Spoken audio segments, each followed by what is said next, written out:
Hello friends and welcome to another episode of DOM, that is Dynamics of Machinery, and today we'll be seeing forced vibration. In the last session we studied two numericals from the previous chapter, and this will be the second chapter, that is forced vibration. So these numericals are almost similar to the previous session, just a little bit of formula changes and value changes are given, that's all. So in this particular numerical equation is given. You can see 5x double dot plus 3x plus 12x is equal to 10 sin omega t. Now this particular equation gives you all the required values for the given data. So 5 will be, as you all know, the general equation of motion is mck. So m will be 5, c will be 3 and k will be 12. Also f0 sin omega t is the rest of the value. So f0 is given as 10. Now when you have all the given data, from this given data we can see first m and k is given. So omega n can be found out. So omega n is under root k by m. 12 by 5 you get 1.5 radian per second will be omega n. C is given. You can find cc, that is 2 under root km. Cc can be found out. C is given. You can find out the zeta. Now zeta is c upon cc. So c is given as 3. Cc was 15.49. We calculated, so it is 0.1396. From this we have zeta. We can calculate delta. So delta is 2 pi zeta upon 1 minus zeta square. So 2 pi into zeta upon 1 minus zeta square, you get delta. Now you have to always remember the sequence, that is m c k is equal to f0 sin omega t. In some numericals omega t is also given, omega t is not given, f0 is not given. You have to find out f0. We'll be seeing in the coming sessions. So we found out half of the numerical is solved. We found out omega n, which is equal to under root k by m. Cc is 2 under root km and delta is 2 pi zeta upon 1 minus zeta square. So it's pretty simple and pretty straightforward. If you know all the formulas, you can put the values and find out the final answers very easily using all the calculator, and do not be in a hurry, as I repeat. So we have delta, zeta, omega n, cc, we have everything. We can find out omega d, which is equal to omega n under root 1 minus zeta square. So omega n is there, zeta is there, you can find out omega d. Now a new term comes into the picture, that is amplitude, that is x is equal to f0 upon k into ohm. So to find out this term, the formula is 1 upon under root 1 minus r square whole bracket square plus 2 zeta r whole bracket square. Now we have been given in the numerical that it is damped vibration, so zeta is equal to 0. Now r is omega upon omega n, but we are not interested in r. As it is damped vibration, r will be 0, that is resonance will not be caused. So zeta is the only criteria we are using to find out this. It will be 1 upon 2 zeta directly, no under root. So 1 upon 2 into zeta will give us the value.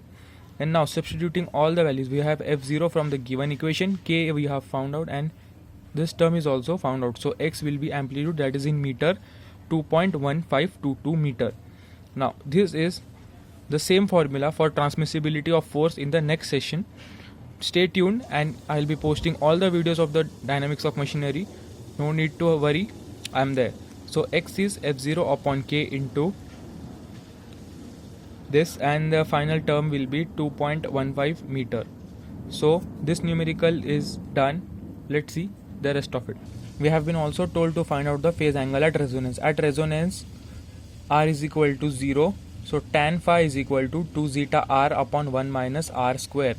So as r is equal to 0, this will be 2 zeta upon 0, which is infinity. So tan 90 is infinity, therefore phi will be 90 degree from the antilog system. This particular numerical was asked for 17 marks for the 2008 pattern, and it will be asked for 10 marks for 2012 pattern. Let's see what we did again. So in this particular numerical, we are given mass, force transmitted, x, that is amplitude is directly given 15 meters, that is 0.015 meter. Time period for 15 seconds was given, 0.15 second, and cycle was given 5 cycle per second. We have to find out c and x. Now what to do? From the given data we have time period. So time period we can find out omega.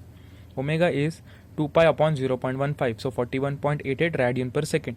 Now at resonance r is equal to 1, so omega is equal to omega n.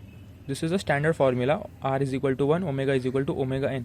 So from this we can find out omega n we have got as 41.88. From this omega n we can calculate k by m. So k is not given, m is given as 2 kg. From this we can find out K. K will be 3509.19 Newton per meter. Okay, so we know now the stiffness, omega n is known, K is known. Again, as the amplitude was given and we have been told to find out C. C is found out in the later part because you want zeta for it. So F0 upon K into this term. So F0 is 20 Newton provided in the given data. K we just found out, X was given as 0.015 meter, and remaining term we can find out. So this term is 1 upon 2 zeta r whole bracket square plus 1 minus r square whole bracket square. So at resonance r is equal to 1, so this will be 1. So this term gets 0, this term gets only 2 zeta. We take off the root, it will be 1 upon 2 zeta. Zeta is not known, but we can put this value directly in this upper value and we can find out zeta. So 0.015, that is x, which is equal to 20, that is F0 upon K, which is known, into this term we can find out zeta. As you all know, zeta is C upon Cc. We have to find C. Cc is known, 2 under root Km. So C is unknown, zeta is known, Cc is known. You can find out C, that is Newton second per meter, that is 31.8180 Newton second per meter. Let's see the remaining portion of the numerical. In this particular part you have to find out X, that is find the amplitude.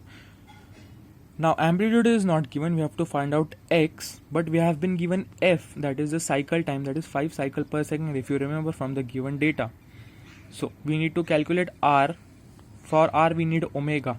So omega is 2 pi f, that is 2 pi into 5, 31.4159 radian per second. Next we have to find out R, which is omega upon omega n.